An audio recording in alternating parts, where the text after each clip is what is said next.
আসসালামু আলাইকুম ওয়া রাহমাতুল্লাহ। প্রিয় বন্ধুরা, আশা করছি আপনারা সকলেই ভালো আছেন। আমাদের কাছে একদিনই বোন প্রশ্ন করেছেন, শবে বরাতের সন্ধ্যায় গোসল করলে ৭০ বছরের গুনাহ মাফ হয়, জানালে খুবই উপকৃত হতাম।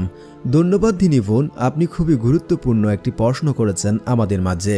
শবে বরাতের সন্ধ্যায় ইবাদত করার উদ্দেশ্যে যদি কেউ গোসল করে, তাহলে তার গোসলের প্রতি ফোঁটার বিনিময়ে গুনাহ মাফ হবে।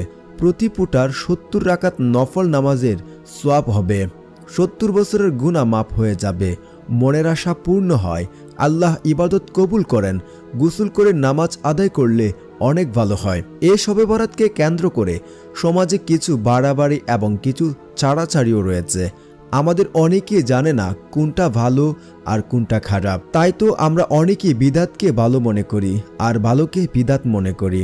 শাবানের ১৫ তারিখ রাতের বিষয়ে একটি ভিত্তিহীন বর্ণনা সমাজে প্রচলিত আছে, সেটি হচ্ছে শবে বরাতের রাতে গোসল কেন্দ্রিক। এ রাতের উদ্দেশ্য যদি কেউ গোসল করেন, তাহলে তার গোসলের প্রতি ফোঁটার বিনিময়ে গুনাহ মাফ হবে। আবার কেউ কেউ এই বর্ণনাটি এভাবে বলে যে প্রতি ফোঁটার কারণে ৭০ রাকাত নামাজের সওয়াব অর্জন হবে। তো যেভাবেই বলুক, এটি যে একটি জাল বর্ণনা তা ভিত্তিহীন কথা তো বলাই বাহুল্য। আল্লাহ আমাদের এ ধরনের জাল বর্ণনা ও ভিত্তিহীন কথা থেকে হেফাজত করুক এবং ফজিলত প্রতিটি বিষয়কে তার গড়ির মধ্যে রেখে তাকে কাজে লাগানোর তৌফিক দান করুক। রাসূল সাল্লাল্লাহু আলাইহি ওয়াসাল্লাম সহ সাহাবাগণ উপরোক্ত রাতসমূহে বিশেষভাবে গোসল করেছেন মর্মে কোনো বর্ণনা পাওয়া যায় না। রাসূল সাল্লাল্লাহু আলাইহি ওয়াসাল্লাম যে কাজ করেনি, সাহাবাগণ যে কাজ করেনি, আমরা সে কাজ যদি ইবাদত বানিয়ে নেই, তাহলে এটা বিদাত হবে। হ্যাঁ, তবে এদিন গোসল করতে পারবে যারা সারাদিন কাজ করেছে, সমস্যার কারণে গোসল করতে পারেনি, এ সময় গোসল করতে পারবে। কিন্তু যদি শবে বরাতের উদ্দেশ্য করে গোসল করেন, তাহলে কিন্তু এটা বিদাতের কাতারে পড়ে যাবে। সাধারণত যে গোসলগুলো করে থাকি এবং যাদের ফরজ গোসল হয়েছে, গোসল করতে পারবে, কোনো সমস্যা নেই।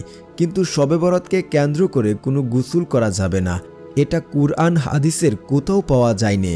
নবী সাল্লাল্লাহু আলাইহি ওয়াসাল্লাম এবং সাহাবীরা করেছে, এমনটাও কিন্তু কোথাও পাওয়া যায়নি। যদি গোসল করলেই গুনাহ মাফ হতো, তাহলে সবাই গুনাহ করত এবং শবে বরাতের অপেক্ষা করে গোসল করে গুনাহ মাফ করে নিত আর সওয়াব অর্জন করত। প্রিয় বোন, আশা করছি আপনি বুঝতে পেরেছেন এটি একটি ভিত্তিহীন এবং দলিলবিহীন কথা। এখানে কোরআন হাদিসের কোথাও বা সাহাবী, নবী করিম সাল্লাল্লাহু আলাইহি ওয়াসাল্লাম কেউ করেছে এমন কিন্তু কোনো বর্ণনা পাওয়া যায়নি। আশা করছি আপনি যে প্রশ্নটি করেছেন তার সঠিক উত্তর পেয়েছেন। ধন্যবাদ।